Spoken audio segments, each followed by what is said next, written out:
Bismillahirrahmanirrahim. Assalamualaikum warahmatullahi wabarakatuh.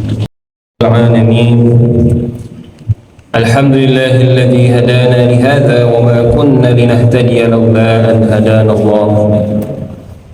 Asyhadu an la ilaha illallah wa asyhadu anna sayyidana Muhammadan abdullah wa rasuluh. Safiyyuhu min khalqihi wa habibuhu.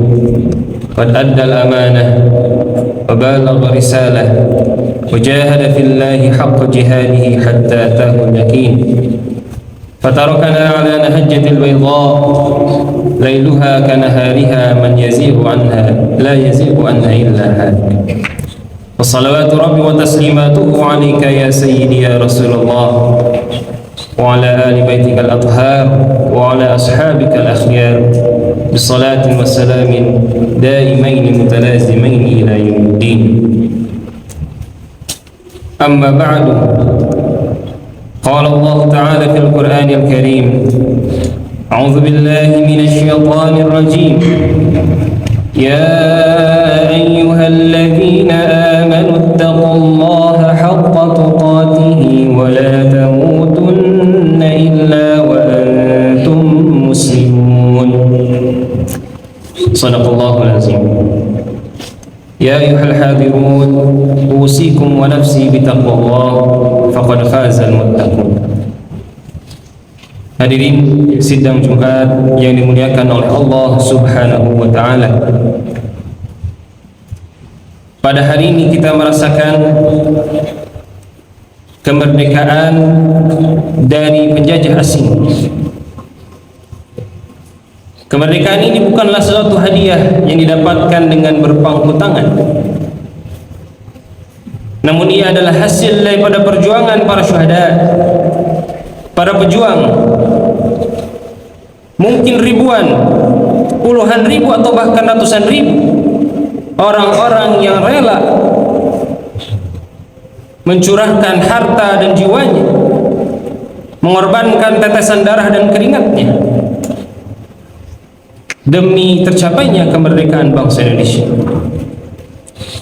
Dan syiar mereka ketika itu adalah jihad fi sabilillah, sebagaimana yang telah kita ketahui dari kitab-kitab sejarah, di mana para ulama, para sultan, para umara menyeru rakyatnya untuk berjuang, berjihad fi sabilillah, mengusir penjajah kafir yang menguasai bumi Allah di mana kita berada pada hari ini. Maka atas nikmat Allah kita merasakan kemerdekaan dari para penjajah itu. Oleh karena itu tidak selayaknya apabila masih ada di antara anak-anak bangsa kita sendiri yang menindas dan menzalimi sesama anak bangsa. Itu merupakan tindakan yang menyelisihi cita-cita para pendahulu, para pejuang yang mengharapkan dan mencita-citakan memperjuangkan kemerdekaan bangsa.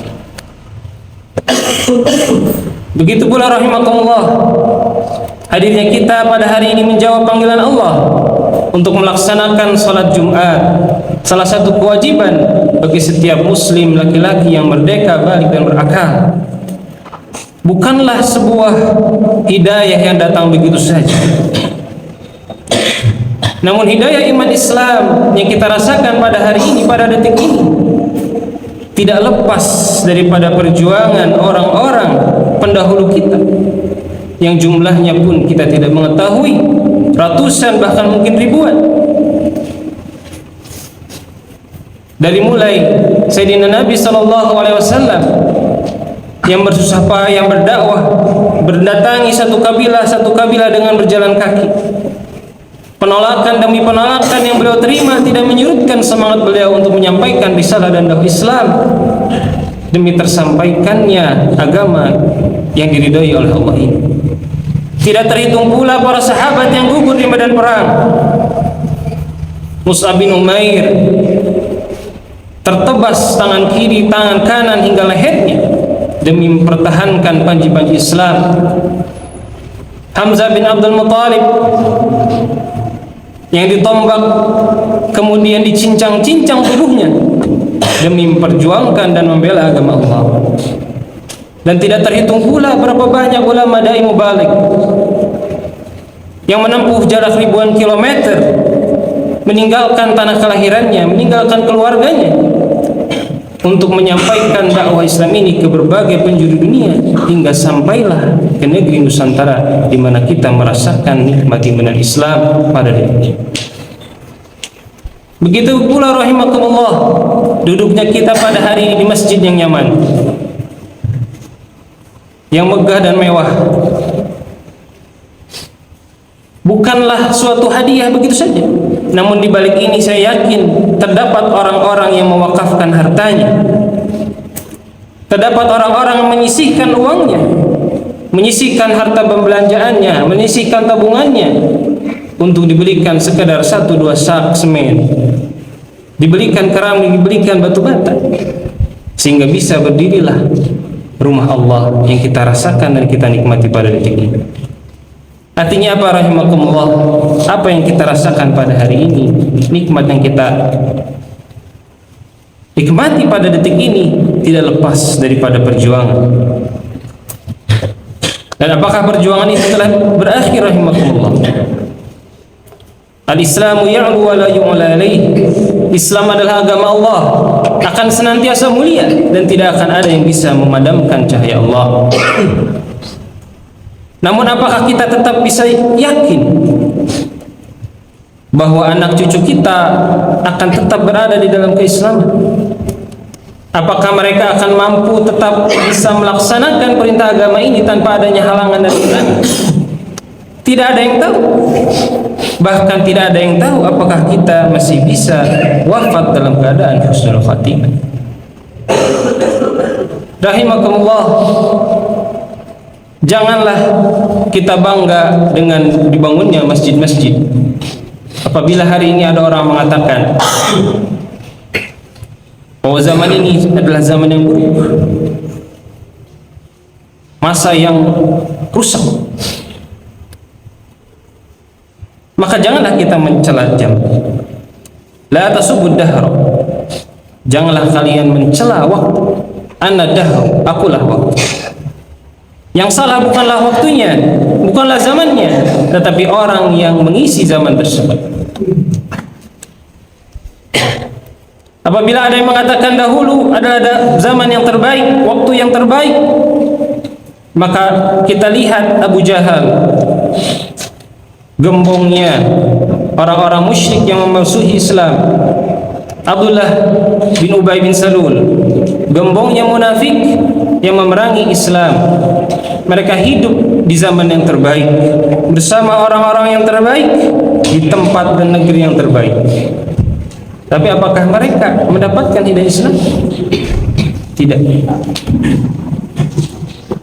Begitu pula apabila orang mengatakan ini adalah zaman yang buruk, bukankah masih banyak orang-orang yang menjawab panggilan dan hidayah Allah Subhanahu wa taala? Kita harus yakin dan berhusnuzan rahimakumullah, pada hari ini, detik ini, kita berada di tempat Allah, di bumi Allah, di masjid Allah, di rumah Allah, melaksanakan perintah Allah adalah salah satu bukti bahwasanya Allah menghendaki kebaikan kepada kita. Masih banyak orang-orang baik, namun kita tidak bisa menjamin sebagaimana tadi disampaikan bahwa kebaikan ini akan terus abadi selamanya. Janganlah megahnya masjid-masjid yang banyak jumlahnya melalaikan kita, mensilaukan kita. Janganlah membangga-banggakan pembangunan. Apabila bangunan-bangunan yang kita banggakan, maka tengoklah di Granada, Andalusia, Spanyol, Istana Alhambra yang megah, yang cantik dan indah masih berdiri kokoh hingga saat ini.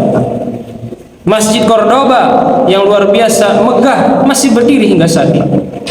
Namun apakah dikumandangkan azan di sana? Apakah ada orang yang melaksanakan ibadah salat di sana?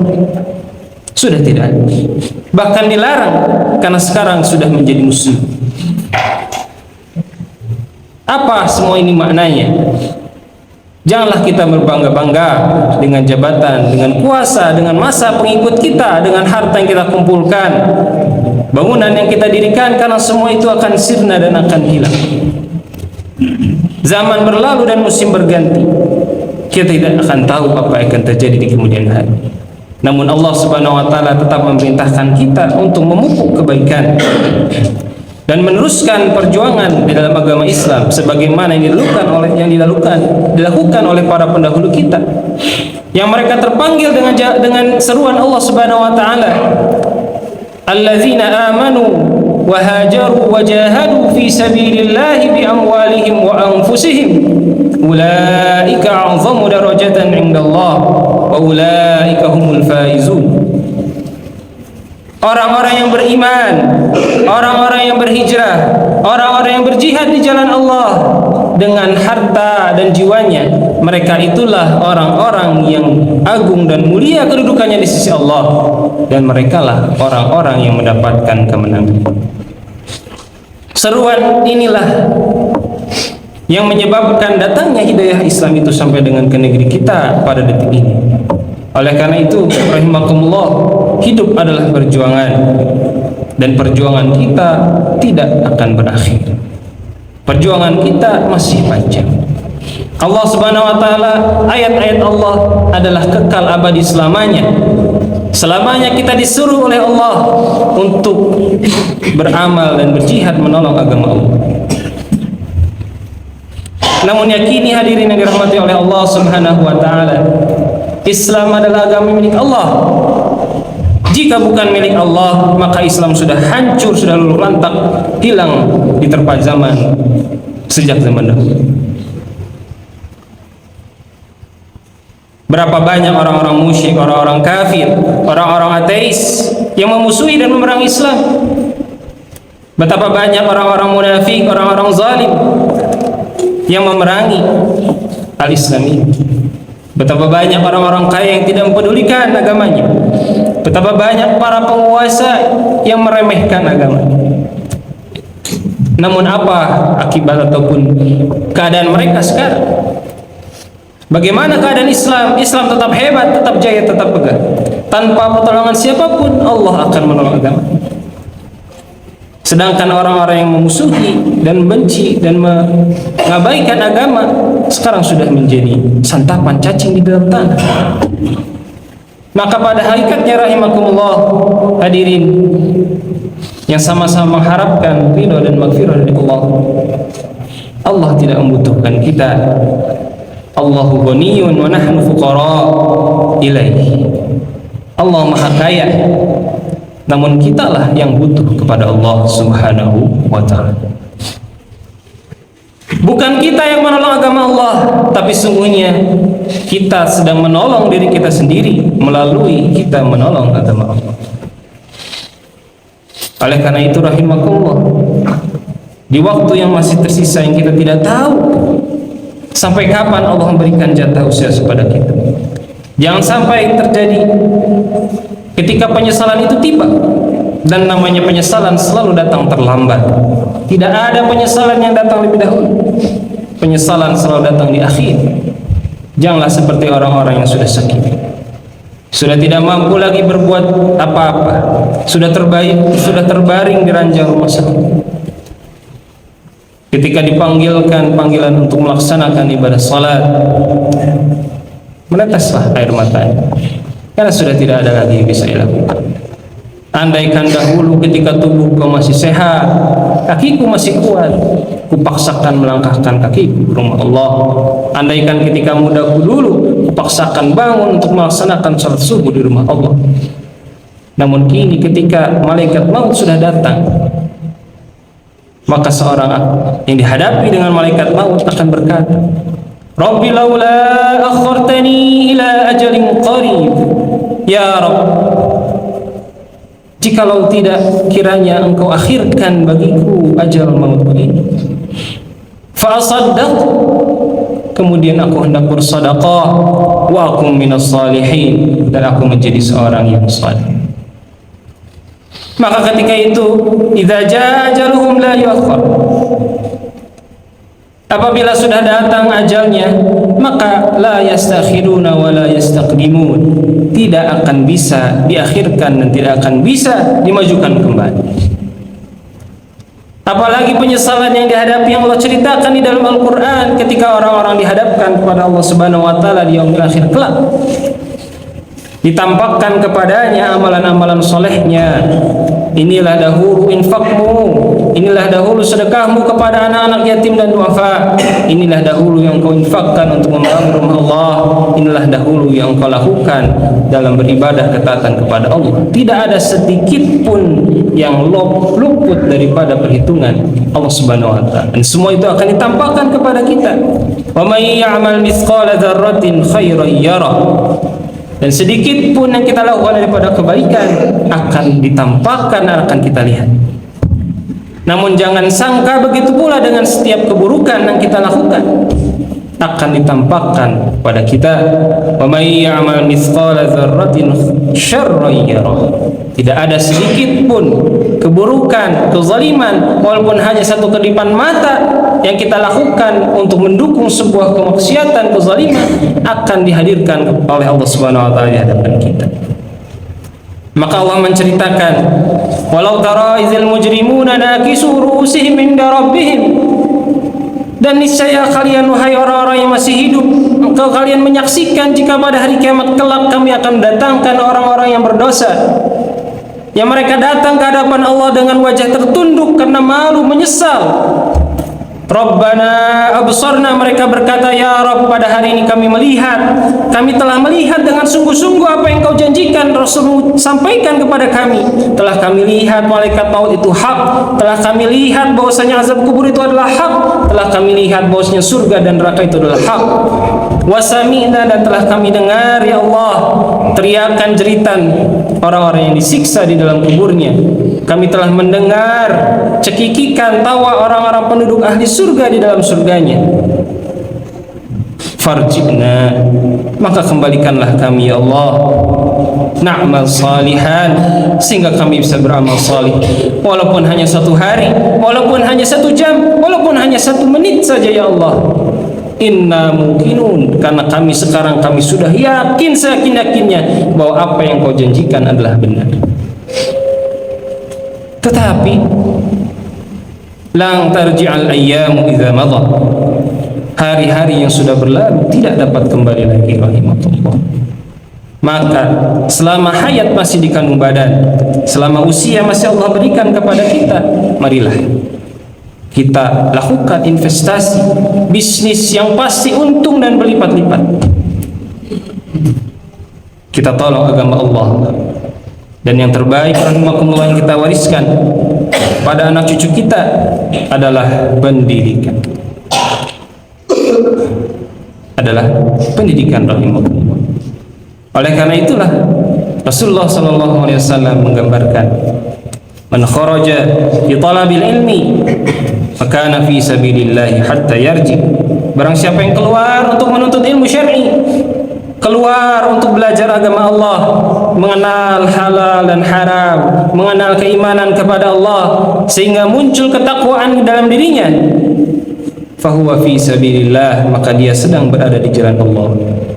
Karena itulah jihad yang akan mempertahankan kemakmuran dan kebaikan dunia dan akhirat di bumi. Maka para ayah, para kakak, para calon ayah, terlebih yang sudah diberikan amanah anak-anak, kullukum ra'in wa kullukum mas'ulun an ra'iyati.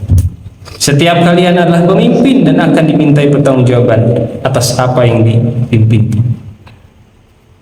Berikanlah pendidikan yang terbaik, yang paling utama adalah pendidikan karakter takwa. Setelah itu barulah ilmu-ilmu yang lain. Karena itulah yang akan menentukan seseorang anak. Janganlah hanya merasa mengasihani anak itu adalah memberikan apa segala yang ia mau. Yang mau jajan kita berikan, yang mau HP kita berikan, namun ternyata itu justru merusak dirinya. Yang sampai nanti ketika anak kita dewasa, ketika kita sudah berada di dalam alam barzakh, anak kita tidak bisa lupa untuk mendoakan kita. Karena itulah justru yang akan menyelamatkan kita rahim. Pendidikan ini rahimahullah. Yang Yang pertama dan paling utama adalah di dalam keluarga, pada anak-anak kita. Apabila kita mampu, maka kita minta tolong kepada guru, pada ulama, pada institusi pendidikan. Kita berikan, dan jangan merasa pelit untuk memberikan infak pendidikan. Apabila sekarang pemerintah tidak bisa memberikan pendidikan takwa yang gratis, yang terjangkau bagi kita, maka niatkanlah setiap yang kita tunaikan untuk mendidik anak kita menjadi anak yang saleh dan bertakwa adalah sebagai sedekah dan infak yang terbaik. Sedekah dan infak yang terbaik adalah yang diberikan kepada orang-orang yang menjadi tanggung jawab kita, kepada istri dan anak-anak kita. Masih banyak sekarang orang-orang, para ayah yang tidak menafkahi anak, yang pergi meninggalkan keluarganya, tidak bertanggung jawab. Inilah contoh yang tidak boleh kita tiru. Karena sungguhnya seluruh kebaikan yang ada di masyarakat lahir daripada kebaikan yang ada di rumah, yang ada di keluarga. Sebaliknya, keburukan yang ada di rumah, keburukan yang ada di masyarakat adalah lahir daripada permasalahan dan kerusakan yang terjadi di dalam rumah tangga.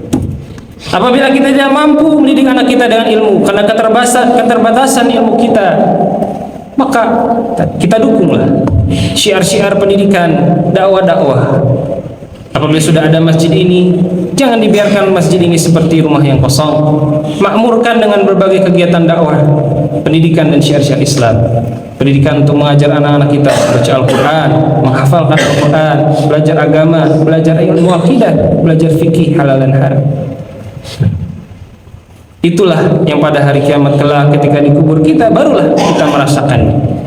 Mengalir kepada kita, menjadi penerang di dalam kubur kita, melapangkan kubur kita. Dari mana ini ya Allah? Ini adalah dari apa yang Engkau dahulu infakkan di jalan Allah.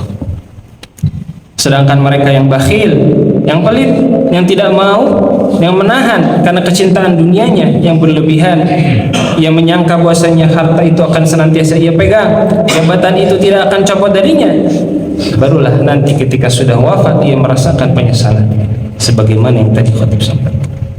Maka rahimahullah, saya lagi khatib mengajar, selagi Allah Subhanahu wa taala memberikan usia kepada kita, marilah kita teruskan perjuangan sebagaimana yang telah dilakukan oleh Rasulullah dan para pendahulu kita. Bukan dari hal-hal yang besar, kita mulai dari hal-hal kecil.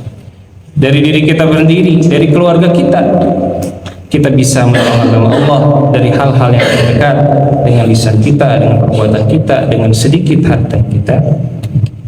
Barakallahu lakum fil Qur'anil Karim wa nafa'ani wa iyyakum bima fihi minal ayati wa dzikril hakim wa taqabbalallahu minna wa minkum tilawatahu innahu huwal ghafurur rahim.